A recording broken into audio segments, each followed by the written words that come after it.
Hi, welcome to Clutter Bravado.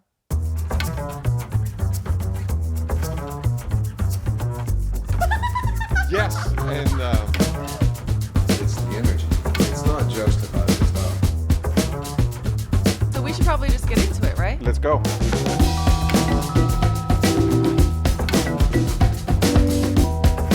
Hi, Good morning. how are you? I'm very well. Yeah? Yes. Good.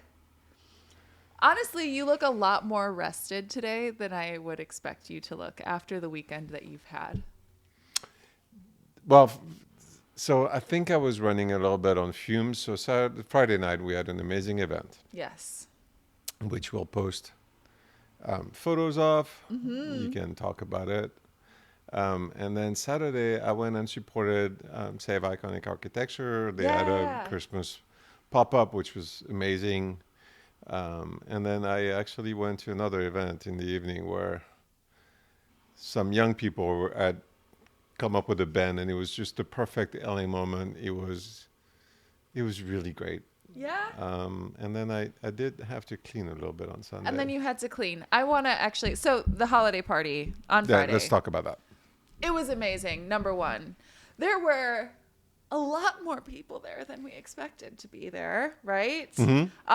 Which made it so fun to have the entire showroom fully open and having people flowing through from like room to room, hanging out in each of the areas. It was so neat. There were so many people. There was such a fun vibe that was happening, and there were drinks flowing and food. You had food flowing out constantly the entire night, and I was eating all of it. And it was so good. But I actually have a photo. I'm not going to put it into the video, but I will add it to some of our photos from the party, what the kitchen looked like afterward. There was more glassware than I think I've ever seen at one time. You have this place stocked up like an actual like bar or restaurant. You have so many. We did, yeah. Well, the parties, I mean, the holiday party is something that we started with Kimberly, like, I don't remember, probably 6 years ago, 7. And it's been growing and it's fun. It's like one of the fun events that we do. And so this year it was packed. It was fun. I ended up being in the kitchen more than I thought I would be, but that was okay. Yeah, it kind of felt like there wasn't really. I mean, you were obviously hosting the party, but it didn't really feel like there was like a host of the party. It was just everyone getting together. It was really cool. Yeah. Yeah, it was really, really cool. And yeah, there were some things around the showroom that you had sort of changed and moved around, and not necessarily like redecorated, but a few things that were reorganized and new pieces brought in. We did that together. That was fun. Yeah. Yeah. That was really fun. It needed the office we did together, and that was great. Yeah. And then you actually came up with the idea of that big room with that change of angling. It was great. I mean, I think it looks good. And then having also the new pieces from Avenida Atelier, Yes. that I think brought a little bit of, I don't know, a younger vibe or a different vibe. And then Ravier's art on the walls. Yes. I really like, and Justin's lamp I don't know, there are a lot of moments that we created between a few new pieces that we brought in, the new pieces from Avenida Atelier. Yeah. So the mirrors are fantastic. Yeah, Amanda Richards. Yeah, her mirrors in the entryway and also like in the bar area, they're really beautiful. We will be showing photos of that for sure. Yeah. On the Instagram and Justin's lamp is cool. yes, it's so cool. Yeah. It's really neat. Like it's sort of like a terracotta moment. It adds a lot of warmth to that area too. And then Laurent Suchel Laurent Suchel's table looks great. Yes. Replaced it. It's beautiful. So all that was fantastic. Yes. Yeah. I mean, to have so many incredible creators and artists that are represented like through Avenida Atelier and then that you get to have here in the showroom, it adds a lot of flair Yeah. to the space. And it was also something that was really, like everything flows really seamlessly together. It doesn't feel like it breaks up the flow of the room. No, for sure. So that was really cool. And also we just like had the best people here. Like all of the incredible designers and artists and everyone in the network, everyone in the community was here. It was just so fun. I had such a good time. And I got to wear a new Legence dress. Ugh. Okay. This dress, like, it was so beautiful. And I'm wearing a sweater dress today, but like I was inspired by the other sweater dress in order to wear this one that I've had for ages. It's been sitting in the back of my closet that I like never wear. It's this gorgeous dress with shoulder pads, and it's like very fitted, very covered. So like, you know, long sleeves, turtleneck all the way, you know, down to my knee or whatever. But I just felt so fabulous in it. I felt so fabulous, like such a diva. It was really lovely.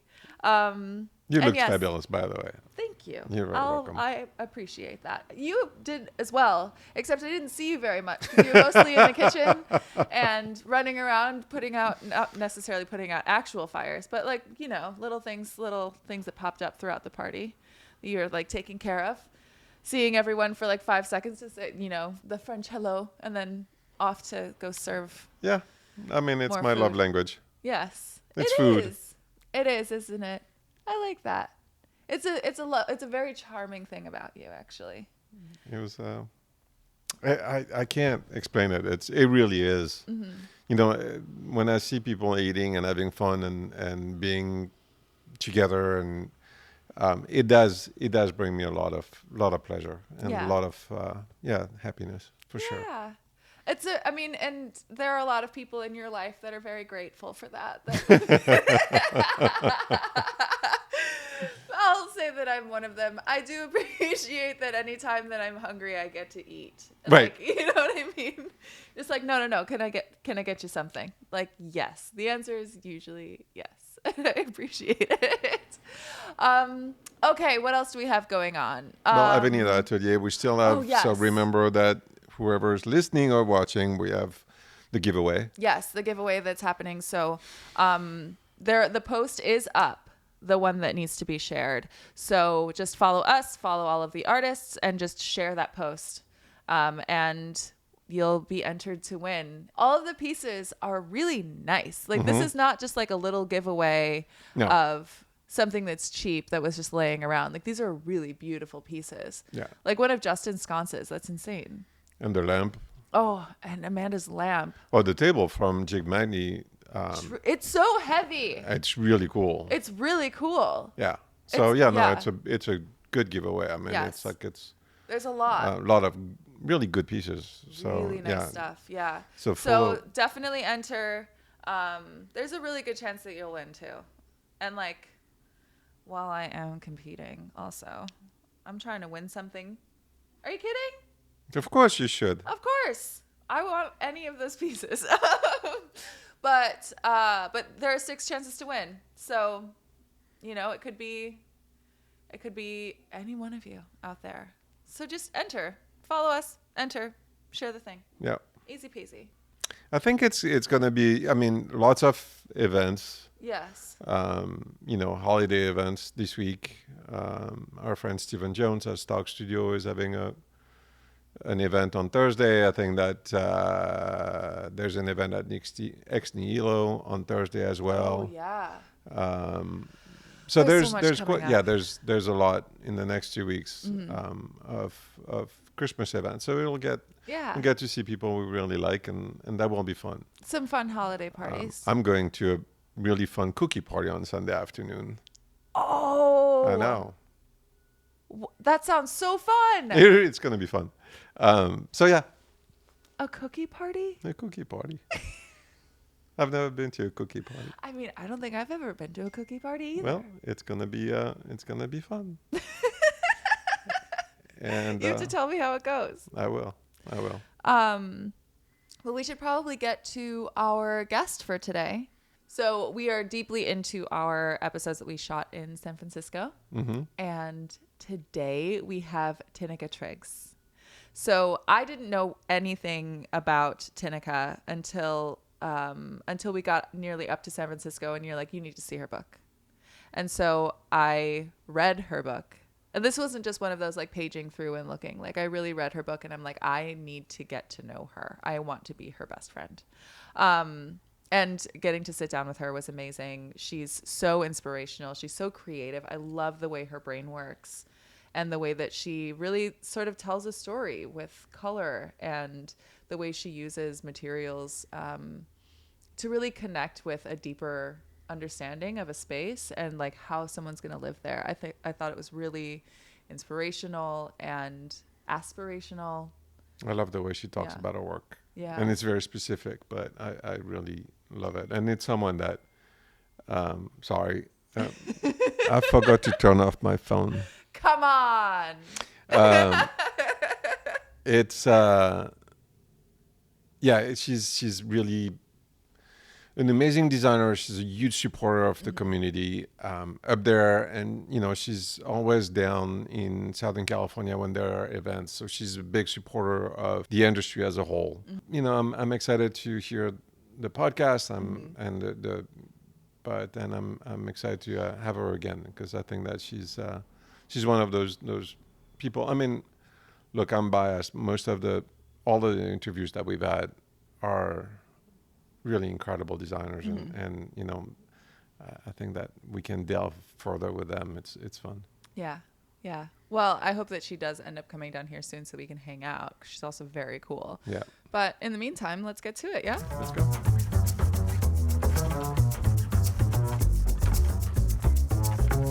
Welcome to Clutter Bravado. Today we are here in San Francisco with Tineke Triggs. Hi, thanks. How are you? I'm good. Thank you. How was getting here today? Easy. It was quiet on the roads. I think everybody's out there voting and staying away from their cars and the clutter. So Yeah. Perfect. Yeah. Perfect. So I have learned a little bit about you from Laurent. He's told me a little bit about you, especially he gave me your book, Design Mixology. And I loved looking through this. The thing that stands out to me the most about your work is that you are fearless. Thank you. You have a lot of there are a lot of things that you want to say with what you're designing and with what you're creating, and I feel like it translates beautifully in your work from just what I've seen. So I'm trying not to. But I want to talk about some of the work that you've been able to do through the design show house and showcase house. When you're doing those, you kind of have the ability to tell whatever story you want to tell and make something that is purely you. So how would you describe the last couple of years, what your process in putting that story together looks like? So, you know, what I love about Showcase is there's a couple things. One is the camaraderie that we get from doing it, the other designers, the other creatives that we get to be involved with. And I remember the very first time I went through a showcase, there's a lot of such amazing creativity that's coming out of so many different people, and it just elevates your own enthusiasm for the career. And I'm so passionate about what I do. I went into this completely unconventionally, and so for me to do something that it just gives me so much freedom. Showcases are really about just that, showcasing your work. But for me, I want to have a persona about it. So I remember one year I did a little girl's room, and it was a girl's room and a bathroom. And instead of being a little girl's room, just a generic theme, I imagined it being my room as a little girl with the financial means that I did not have. Oh, I love and that. I painted the picture of what I would be like in that space. So of course it had tons of color.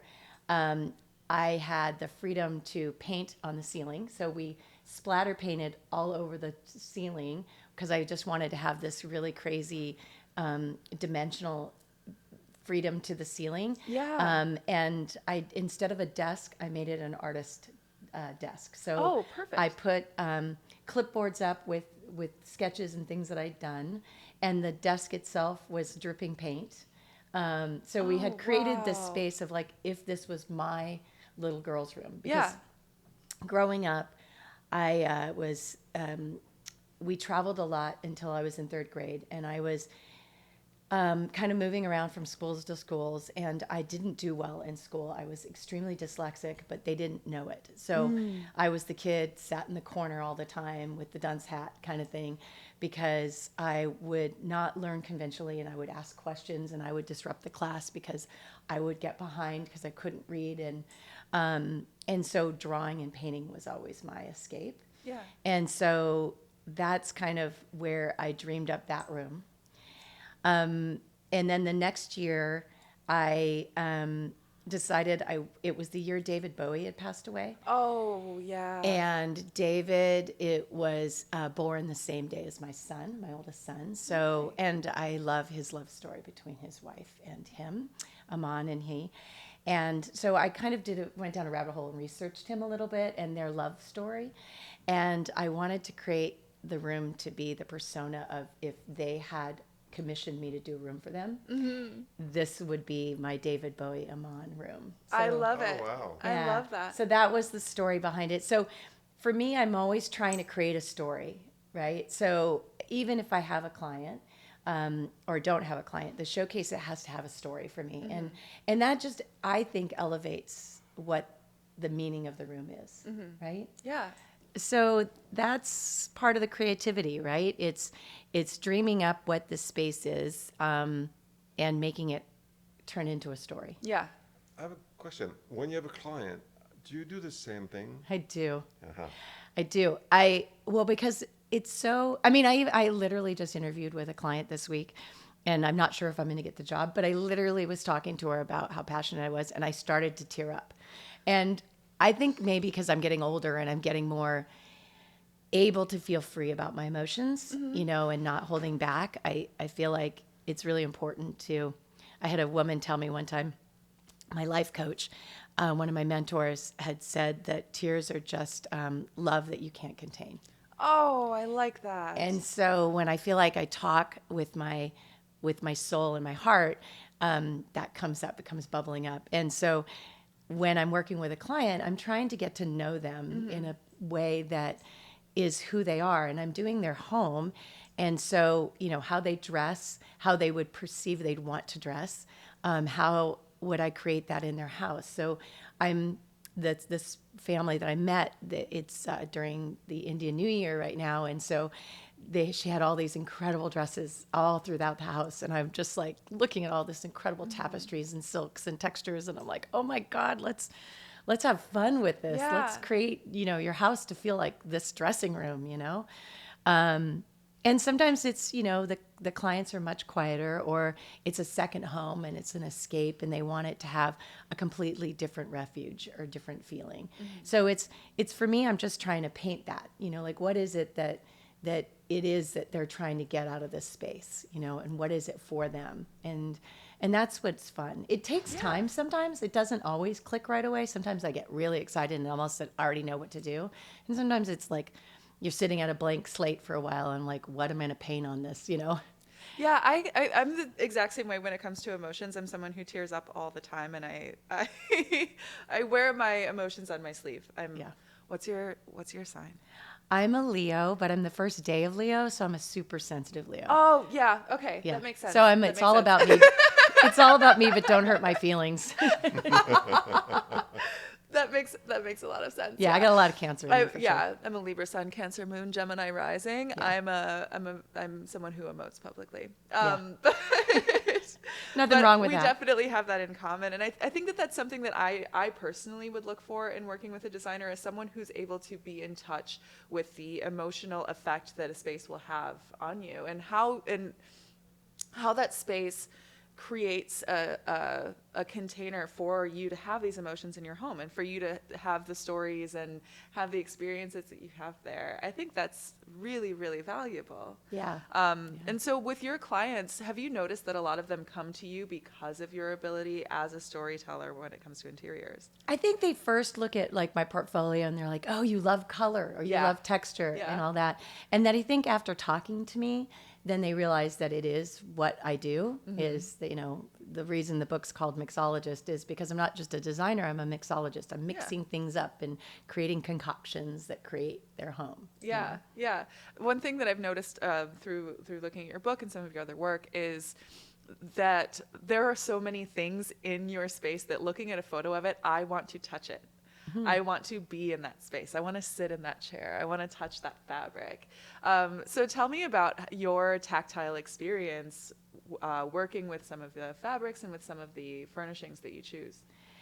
Well, I look at the architecture of the home, you know, and try to play off how the history of the house and what the home feels like before and the story it has. And then I figure out how the furniture really plays in. And it's there's, you know, you have to know your scale. You have to pay attention to making sure things get in the door, the practicality of it all. But it's also, I like to layer. So I think with dressing, I like to layer in, you know, obviously jewelry. I like to layer in texture. I like to layer in pattern. And I don't like to overdo it. I'm not a person that likes everything to perfectly match. So I like to layer and edit after I've kind of played things in space. I'm not a minimalist, but I'm also not a pure maximalist either. And so I will catch myself editing things out once I start kind of dancing through there. So the furniture also comes into play because the furniture should feel like a piece of art to me. And I think that I'm really drawn to unique pieces, even if it's traditional. And I want a couple of those things to stand out. So where I find certain manufacturers that names will not be mentioned, I feel that their pieces are very soulless. Okay. And when you walk into their showrooms, there's nothing that draws you in. And we're talking a lot about that right now, about the science in design and your nervous system and how you get stimulated by your environment. And I just feel like when you're picking pieces of furniture and getting excited about it, it's like you're actually affecting your body at the same time. So I like, we always joke, like, one of my designers and I am like, when I get leather, I'm always smelling it. And if I get a piece of fabric, I'm always putting it against my face. It's like so tactile. So that's all of that. I don't know if I answered it completely, but I'm doing all that. I'm very tactile and playing with when I'm picking out fabric and furniture and pieces, and then comfort, of course. Everybody says it, and common thread within my work is comfort. And so even if a piece can look very architecturally sculptured, it still needs to be comfortable. That's something that I find to be really, really important. I'm also someone though who like rubs my face against stuff.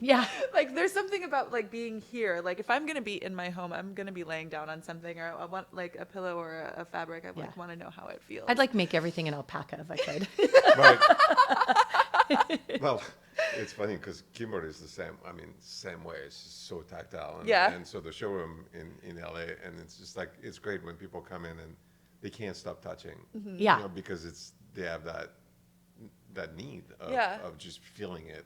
And I think that's you know, the same way for you. I mean, that's. Yeah, I mean, I was drawn to Kimberly's work right away because one is she always has little jewelry. There's always an interesting element of you know, if it's a tufting or an arm, a bent arm, or, you know, a little piece of metal, you know, there's always something interesting to look at her pieces. But also they're all so comfortable. That's one thing for us is it's got to be comfortable. 100%. And that's, I mean, we live with the pieces for quite some time before we release them because, I don't understand. I mean, I understand the beauty, but when it's a chair, for me, I'm down to earth. We need to sit in it and be able to enjoy sitting in it. Well, and I think that's one of the reasons why I go to High Point, North Carolina every year is, you know, when you go to mass-produced manufacturers, there's some benefits and financial means and reasons for doing that. And I do pepper those into projects, but I have to sit in them. Right. And, you know, you'll see how often people get pitches wrong, like a pitch of a seat. It's amazing. Yeah, like you're also a tall lady like me. Yes, and but even short people, like, you know, like we did an influencers thing this last week, and so I was part of a group of 12 people that walked through High Point through the sponsors, and I'm with a gal who's 4'11". Oh, wow. So me and her were walking around sitting in things together, and we were drawn to the same aesthetic, but it was pretty funny how different we sit in things. And so it was pretty funny because she'd be feet dangling and I'd be like, and then she'd find something her feet would fit perfectly, and I'd be like my knees were in my face. It's pretty funny. Yeah. Well, it's interesting. I'm actually designing a sofa for a man who has a very long torso, and I had to tweak. The designer came to me and said, "Look, we have to tweak it because for him, it was like he can't sit in a regular, piece of furniture, and he's got so we're custom making it for him for someone who is 5'11" or 6 foot, but has a long torso." Yeah, it's funny because interesting my to be able husband to is do the that. opposite. He's got long legs, but he's 2 inches, 3 inches taller than me. But when we sit in a chair together, he's shorter than me because his torso is not so. It's so weird. He's like, I always feel like a little kid sitting next to you. But it's fun to be able to work like that. It's the first time I'm really like tailoring a piece of furniture for someone. It's like so I would cool. do a suit. Yeah, I really like that idea, and that's something that I haven't really considered. That like having furniture really tailored to how you sit in it and what you're. Well, I think that's you're what using it custom furniture is all about, Right. right? Truly. And that's what's really fun is because you often you either have an idea of something or you have a creation and it's not always available, so you have to create it. So I'm always doing that. I think that's so fun. I wish I could do that more with lighting. I'm like always trying to come up with an idea for lighting, maybe one day. Yeah, I mean, it sounds like for every project that you've done, there's been a very clear difference of what story you're telling, who you're working with, or what you want to convey with it. So do you have a project that you're currently working on or that's sort of coming up? And how is that different from the previous one that you've done? So we just finished a bunch of projects, one in Santa Barbara, and then we're kind of at the tail end of another one in Santa Barbara, and they're both very, very different. One is a large Spanish, colonial home, but modern. So all the furnishings is quite modern, and everything is very tonal, but a lot of texture, and it's very quiet. It's their second home, but it's an entertainment space. So I wanted. And it's a big home, so you have to really kind of absorb the space. Tall ceilings, and you need to make sure that that the furniture can hold its weight in such a large space, if that makes sense. Yeah. Okay. And so we did like really large light fixtures, and we would play with textural elements to kind of draw your eye up and contain. And then we did lots of different seating elements. So there's not just one seating environment in the space. So I kind of had to adjust my thinking because I'm used to doing San Francisco a lot in smaller places that, this is a grand room that has multiple seatings, but you still want them to have conversation with each other. So that was something to think about. And then we also had to think about the fact that it's such an entertaining house. So all the fabrics need to be really durable. Yeah, that's true. And then she's also a client that loves softness, so we also had to play with that. So that was really fun. And then the other one in Santa Barbara that I'm working on right now is a Tudor, and I traditionally don't like Tudors from a interior standpoint. Okay. I like the exterior concept of a Tudor, but the inside gets a little craftsman for me. Okay. And so what we ended up doing is taking that craftsman and reinventing it a little bit. So using the traditional Tudor archways and introducing those in a more modern sense into the house, and then doing that sometimes with some of the furnishing pieces, and then playing a little bit about the fact that it is in Santa Barbara. So I've got these beautiful Fisher Weisman light fixtures in the living room that are very textural and dark woven, and so those actually add a nice texture to the space. And then we did a lot of wallpaper too. So there's a lot of fun with that traditional and a lot of color. So I'm excited about that because that's wrapping up, and we'll be moving in there hopefully in December. Nice. Yeah. Nice. So for your own home, Yeah. I'm worried about Jad. What are some things that you cannot go without in your own home? Oh, I cannot go without art, my animals, and my family. So they take precedent. My walls are filled with art. So my husband always jokes. He's like, "Is there any room that any walls that doesn't have art in it?" I'm like, "No." And I can't always afford large pieces of art, so I have lots of small collages everywhere. And I have, when you walk in my stairway of my house, it's quite small. I live in a condo here in the city. I love to collect different artists that I'm drawn to, and they're small pieces. And so the story just kind of gets bigger and bigger and keeps going up the stairs of all the new pieces that I get. How do you choose your art? Do you have to know the artist?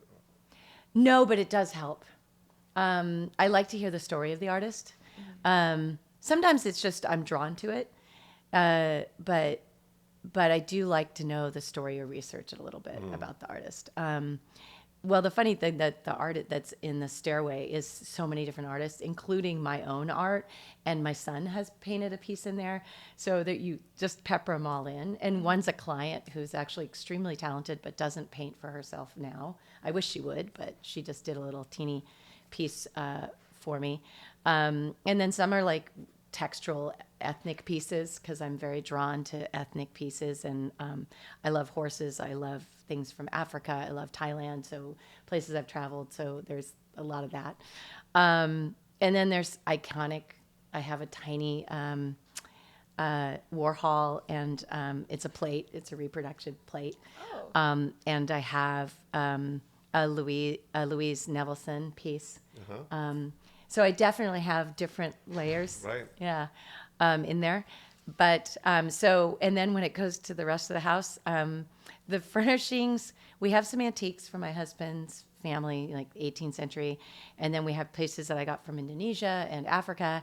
And then we have pieces that are more modern and probably, maybe a little tired, but I still have my Eric Brand chairs that they have this beautiful wood sculpture and a Romo stripe, 3 pinstriped on them, and they're getting worn down, and I just love the fabric's discontinued, so I'm like, I don't want to reupholster it yet. But the rest of the house is pretty lived in. I mean, I do have animals, and they do run the house. We have a cat that's destroyed my bedroom. A dog that is getting older, and I love her, and so they kind of rule the roost, and a family that's probably more about living than they are about showing. So my house is probably not going to make it an AD anytime soon, but I like it. But I feel that there's, like, that's the point of living in a home, you know, the difference between sort of like a gallery and a home that you really get to experience and live in. There's so much value to both of those, where one of them gets to be your art piece and the other sort of gets to be your, like, live your life. Yeah. I mean, I would love to have more of a show house and declutter. I mean, we do have a house in Sonoma that is more that way because it's a second family home. Yeah. But financially, we don't have the means to be able to make it as grand as I'd like it to be. But I like it, and I think it looks good. I think that they lived in part. It was funny because in LA, I was looking at the rug, and there's a couple stains of wine, on the rug, and I'm like, you know what? It was a good party. Yeah. And it was a fun party, and I remember when the guest, spilled, and he was like, oops, and and it was, I'm like, because otherwise I should not be serving red wine, and I should not have parties maybe, and I think that a place, you need to be able to live in it, and then it ages, it gets its little dings, and that's part of it. Yeah. But I do like my home. When people come over, the dining room is always set. That's one thing and I always have flowers. I like that. Yeah. I'm also usually an always have flowers person. This was something that I learned how to do, I would say like 8 years ago when I got my first apartment in LA by myself. And I was single, and one of my friends suggested, why don't you start buying yourself flowers once a week?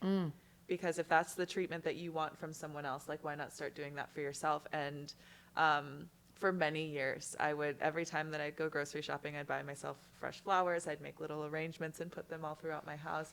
And there's something really, really special about that. I love it. And I have lots of plants too, which is great. Yeah. So, yeah, well, I've been lucky because for the last, well, now 2 years, she's now lives next door and is nannying our new neighbors, which we love. But we had my friend Myra live with us, who used to work at Fiore Flower Store, and now she has her own flower. Oh, wow. We call her the Flower Queen. And so I've been blessed that she does her flowers downstairs in our garden, and so we always end up getting fresh flowers. Oh, nice. Yeah, That's Oh, gorgeous. wow. Yeah, Oh, it does help. It does help. Yes, it does help. But it's great. Yeah. Do you do flowers yourself? Like, is that Oh something? yeah, I love. Well, I worked at a flower store in high school. Okay. I can tell you, I've been working since I was 13 years old, and always had 2 jobs of some sort. So I've probably, worked it at some point. I worked at a flower store. I worked at Marine World. I, waited tables in Hong Kong. Wow. Yeah, I've got a pretty long list of crazy stories. Yeah. Yeah, I live the exact same way. I've always had at least one job, usually 2. Yeah. There's always something that I'm like hustling and doing and learning and trying something new. Yeah, I've always been a hustler. You for get sure. so much experience that way, and also you learn so many different facets of like an industry that way. Well, that's another thing that I like to talk about my work is, not that I'm a hustler. I don't think my clients would like to hear that, but I think throughout my experiences of working and having to work to put myself through school and to live, I have a lot of compassion for people, and I think that is a big part of my work.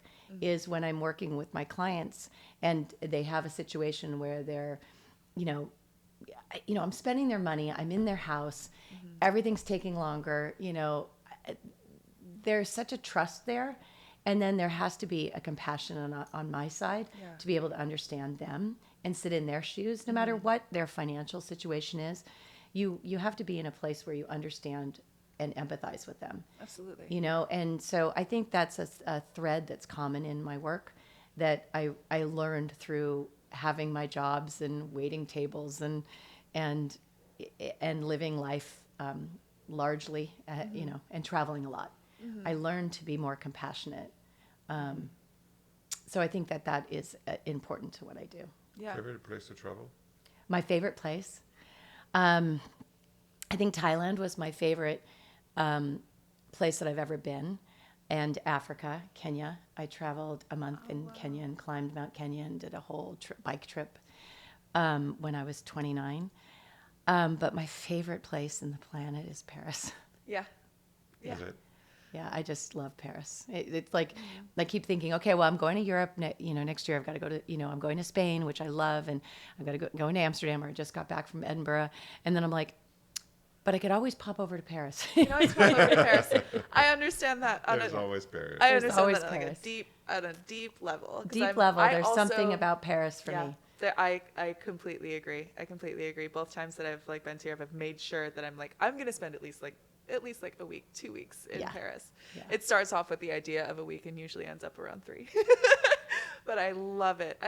There's no place in the world like it. Yeah, there really isn't. There's just no city that is as charming as Paris for me, And it's a city, so it's different than if I was going to the other, the other country that I love so much, and then we spend a lot of time is Mexico.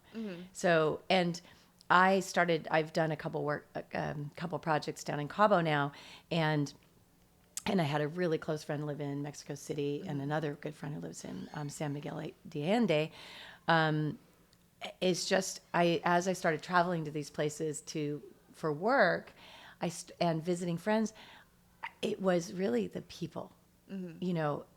Paris is the environment and the atmosphere. Yeah. Definitely not the French. Not the Parisians. No, I do like Parisians. They've always been good to me. Yeah. But Mexican culture, the people make Mexico. And if you don't know Mexico to that level, you really take some time, because that's what makes Mexico. Yeah. I haven't been to Mexico. Oh, I have to go. I They're live in so- Los I mean, Angeles. it's Like, I'm such so a- close to it. Why haven't I yeah. been there yet? But yeah, no, I haven't been. my second favorite holiday next to Christmas is Day of the Dead. Yeah. Yeah. Day of the Dead. So I have a great like ofrenda and my whole like a bunch of skeletons and everything all through the house right now. Oh, wow. Yeah. Yeah, and I yeah. keep that up until Thanksgiving, and then Thanksgiving comes, and then I do Christmas. I refuse to put the tree up before Thanksgiving. I'm one of those people. We were just talking about this today. We just saw it. We just saw someone with their Christmas tree up, and I don't have judgment of anyone else. All I'm saying is there will not be a Christmas tree in my house. No, before the you're not first- allowed in my office. Yeah. If they start playing Christmas music before Thanksgiving is over, I get really mad. I think Christmas music is really only appropriate for the 2 weeks before Christmas. I agree. I agree. I agree. I think that Christmas music is never. Oh, come on. Oh, there's some good ones. Ally McBeal Christmas. What? So good. Really? Ali McBeal. Ally The TV McBeal show? Christmas, the TV show. No. They Get have out a here. Christmas album. It is the best. Who is the singer that Johnny? What is it? Actor. Robert Downey Jr.? No. Robert Downey Jr. Really? Yes, thank you. Robert Downey Jr. Sings in it, and he sings a Joni Mitchell song, No way. and it is so good. All right. I have never It is considered good. that. That's now, amazing. also my second favorite and favorite Christmas movie of all times is Die Hard? Just kidding. no. That was really funny. That one's no, mine. no, my favorite Christmas movie is Love Actually, I love that movie. and we watch it Okay. every Christmas. Same. Since it came out, because I'm dating myself, but I was in high school when it came out, and Oh yeah. yes, it's okay, it's fine. Yeah. Right. I was not. No, it's not you. That's fine. But I was in high school when it came out, and my best friend and I would watch that movie for like the days leading up to Christmas so often, because it was just so many beautiful love stories that like now I may or may not. They are I deeply still love it. problematic, but I at still the same cry. time, I've seen it 1,000 times and I still Same. cry. Oh, I love it so much. Yeah. I love it so much. Yeah. It's like it's such a heartwarming, and it gives you the feeling of Christmas. I'm right there with you. Yeah. It's good. And then the other one is Holiday. I still haven't seen Holiday. Oh, so good. Yeah, I hear so Cameron much about Diaz. it every year. Yeah. And Jude Law looks so good. Yeah. Apparently that was like Jude Law's hottest movie that he ever did. I'd have to agree. I'd have to agree. My Christmas tradition, Christmas Eve every year, if I'm in Los Angeles, I go to New Beverly Cinema, and it's a small theater that's like owned by Quentin Tarantino, and every year he puts on Die Hard. Oh, at the nice. theater. I love it. And they do 2 showings of it. I usually show up for the second one. It is so fun. And the entire theater gets into it. People are quoting it the whole time. Like it's such a fun. It's a cult movie. Totally. for sure. Big cult following movie, Is and it it's the so fun. Yippee-ki-yay one? Yeah, Yippee-ki-yay. the Yippee-ki-yay one. Yes, Bruce Willis as John McClane. I mean, it's a spectacular movie. I love it so much. I love that it's a Christmas movie. It is. It does. takes I place mean, on it does Christmas come up Eve. as one of the Christmas movies, but it's pretty funny. Yeah, there's some references to. I can't really say them on the show because it's a lot of swearing. But yeah. Oh, I love that. Anyway, we got so off track. Where were we? We did. We were talking about holidays. Yeah. When we got to holidays, because we were talking about my Yes. favorite things in my Yeah. own house, and then Yes. somehow we got on holidays. But that's it. Do you have any travel coming up? Oh my God, I've traveled so much this year, Yeah. and it's been so great. 'Cause you said that you just got back from Edinburgh. I did. So I'm part of the DLN Yeah. and the Design Leadership Network, and I just joined, and it was magical. I had never been to Scotland. I'm half Scottish, and it's where my mom grew up. So that was a very incredible place for me to go.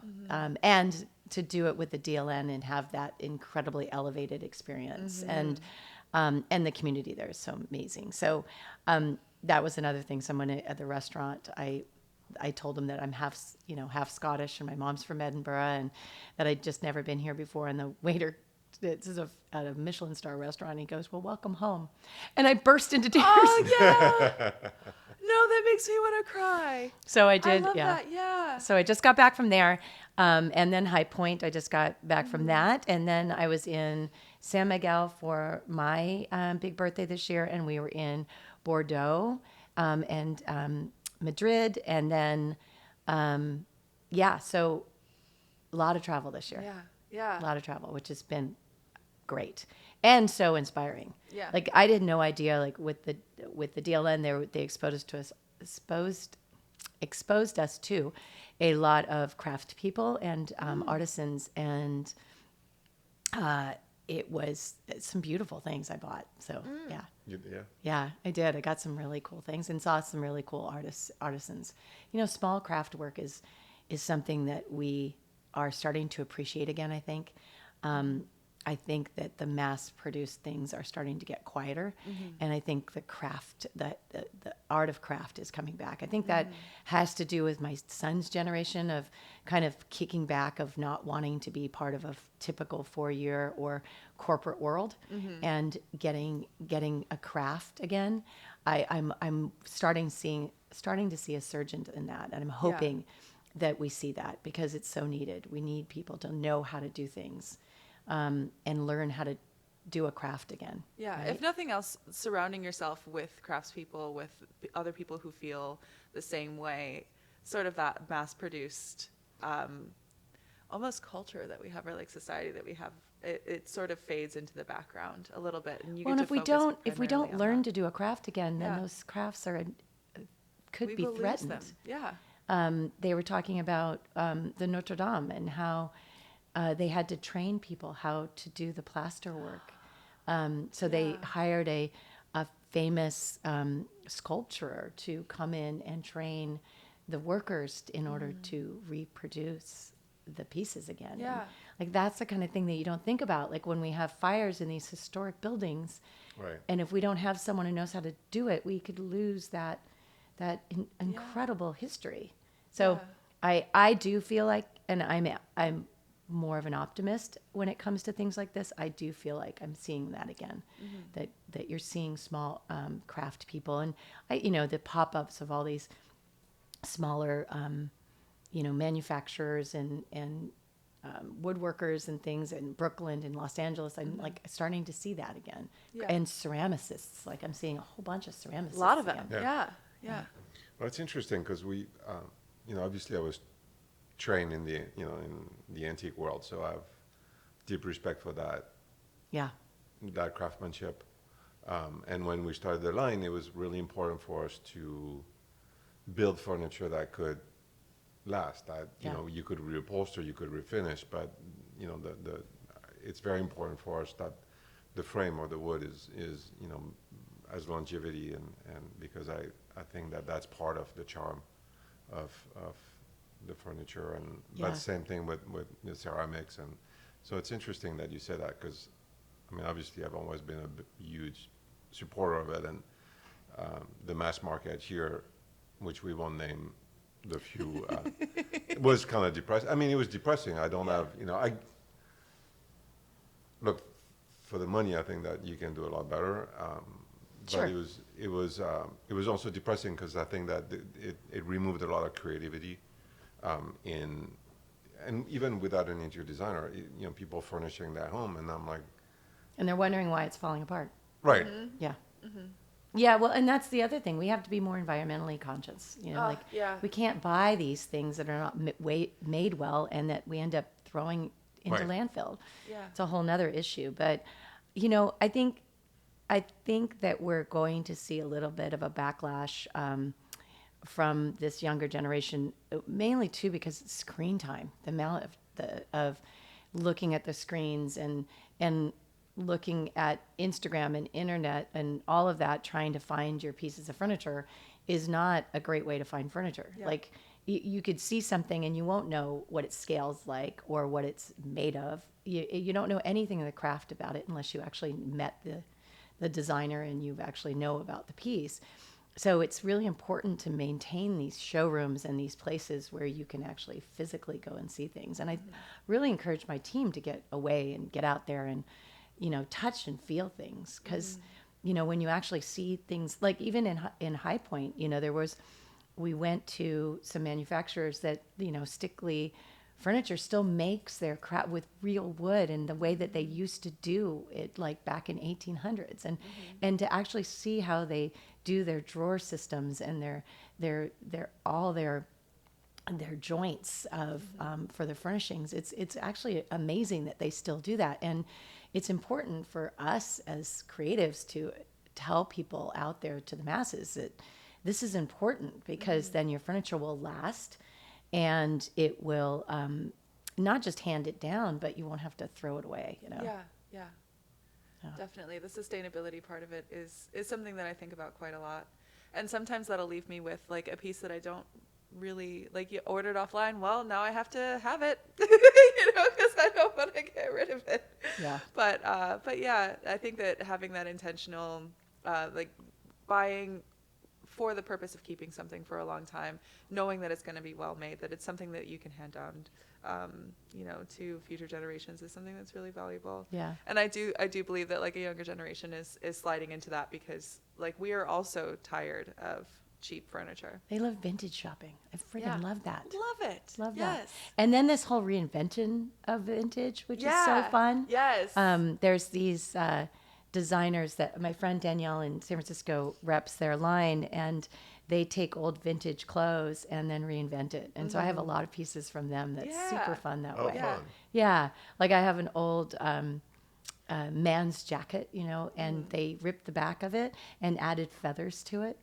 So it's super, like, I almost That's wore it really today, cool. but like I didn't think we needed it today. That's really cool. Yeah, Okay. so it's like playing. Yeah. I have a pair of Wrangler jeans, and they're short men's Wrangler jeans, and then there's a beautiful fringe at the bottom, floral fringe, so it feminizes them, Yeah. So it's like that kind of stuff that I like to see, and my son and my and his roommates are doing a lot of that.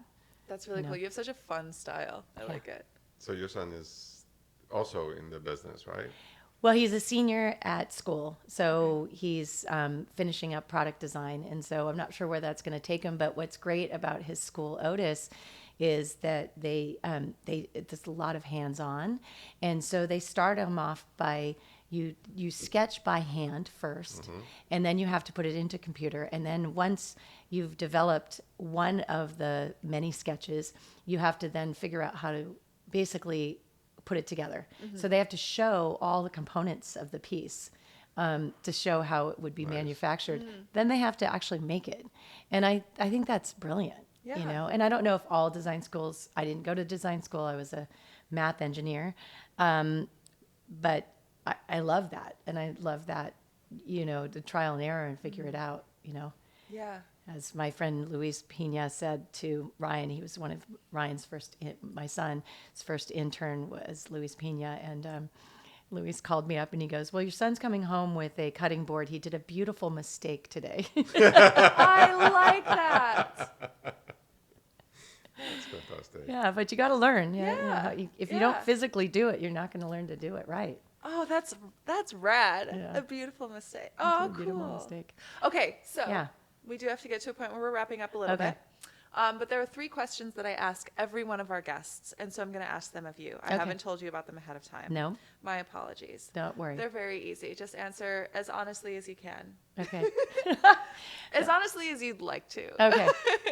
Okay, so first question. What is the messiest place in your home? My closet. Yeah? Yeah. Yeah. That was not even I don't have enough hesitation room. there. No pause. Yeah. no pause. No, my closet. Your closet. Yeah. It's just because I can imagine close you have the a door. ton of stuff. I have I have too much. I have a shoe problem. Yeah. What size do you have? 10. Oh, so close. Sorry. So close. If you had said 9.5, I'd be like, well, I'm coming over later. I used to have 9.5, but my arches dropped, so now I'm a size 10. Oh, got So it. if you got me Yeah. a few years back, you could have had some good shoes. Ah, shoot. Okay. Second question. Yeah. When you first walk into a space, whether it is a place that you're going to be working or it's like walking into a showroom, what is the first thing that you notice? It varies. Sometimes it's the art, sometimes it's the lack of art, sometimes it's the lighting. Okay. So in a showroom, I usually am drawn to lighting first, furniture second. I hate to say that, but I think jewelry Lighting is as like, in yeah, light fixtures or natural light? light fixtures. I do pay attention to lighting of a space for sure. I don't know. I think every place is different. I have a reaction every time I walk into a space good or bad. Yeah. But I don't think I could pinpoint it to one element. But I get drawn in quickly. So like I'm more of like a, I like to scan the room, like to say, and then I kind of find my elements. Got it. But yeah. I like it. Okay. Third question. Yeah. What is your favorite space, either in your house or that you've designed, or in a house that you've designed? I would have to say my favorite space that I did design, and it's more because of the feeling of the house, is my house in Sonoma. It's, and not because I think it's the most beautifully designed. There's something very quiet, calming, and, almost spiritual about the space. We're on a hill. Yeah. And we're at the top of a hill surrounded by hills. So we call it that we have the golden hour. We have 3 sides are glass in the house. Wow. It's not an Eichler, but it's very Eichler-esque, built in 1964. Okay. The house sits in this place where it's like in a canyon, and the fog comes through the canyon in the morning and at night, and then we almost get dark before sunset, and the rest of the valley lights up. So it's just magical. And it's really because we're on a property that just feels sacred. Yeah. And I think that is one of my favorite spaces. Sonoma is also known for being a very sacred space and for having its own I wouldn't be surprised vibration. if we're on some type of sacred place, because it has that feeling. Yeah. Like, it's always been a place that my friends go to. My friends are always like, we have every 4th of July there. Wow. When, and even during COVID, which was hilarious. I made everybody wear like screened faces. It's the funniest photos ever, but we still did it. I'm like, we're still doing it. I'm not canceling, and it's such a place that we create a family and a community. So it's important to me. Wow. That's really beautiful. That's fantastic. Yeah. You have to show me pictures of that today. Again, it's one of those places that if you saw it or went there, it'd feel very differently than the photos. Okay. The photos are fine. That absolutely makes sense. But really, literally, you walk in and it's Oh, I love that. I love that. Tineke, you're amazing. Thank you. It was wonderful having you on here today. Thank you. Thanks for having me. I really appreciate it. I like your view, and I like the way that you see the world, and the way that you use that view to create something that no one else could possibly create. So you're amazing. Is there anything coming up that you want to talk about? What's coming up? Well, some of these things are coming up. I just became a design icon for Luxe and Sub-Zero. Wow. So Sub-Zero, Nice. Wolf, and Cove. And so they picked 12 designers nationwide. It comes out, I think the campaign's coming out in the next issue, which is the 13th of this month, November. So I'm featured in that, one of my kitchens that I did for a client. And of course, it's all Sub-Zero, Wolf, and Cove. Ooh, So nice. that's fun. So that's coming up. I designed also on the appliance side, for Blue Star, I designed their booth at KBiz. So I'm going to KBiz in Las Vegas, and we're going to do a book signing there. And that will, and it'll be fun because I designed the booth, which will be really cool. Yeah. So that's fun. fun. Yeah. So those things are coming up. Other than that, just living the dream. Well, thank you so much for joining us today. Thanks for showing up to the showroom. Of course. And for the DeSousa Hughes Showroom. Yes, my favorite. It's gorgeous here. Thank you. We've had a wonderful time. Thank you so much. Thank you. Thanks so much. All right.